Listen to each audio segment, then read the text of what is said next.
अरे veg mutton बनाना कौन सा बड़का बात है। हाँ अरे करना ही है कि जे दिन आपका वेज वाला मेहमान आने वाला है मटन खाने के लिए, ओकरा एक दिन पहले ओरिजिनल मटन लिया के सबे परिवार बढ़िया से खा लीजिएगा। 2 किलो 4 किलो 10 किलो जितना खाना है खा लीजिएगा। बाकी हाँ हड्डियां बढ़िया से चूस चूस के खा लीजिएगा एकदम बढ़िया से।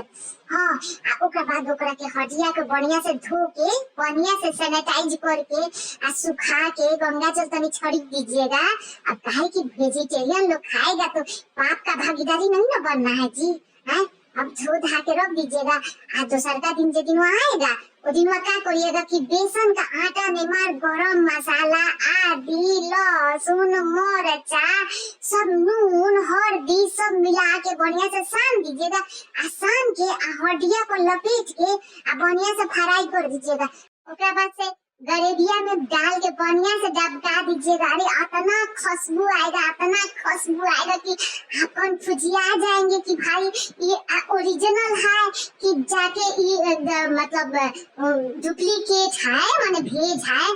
तो बाद से अरे हम खिलाए थे ना परियाइन आई थी हमारे यहाँ एक दिन खाने पर, तो हम पे खाइए एकदम भेज मटन खा के इतना खुश हो गई थी।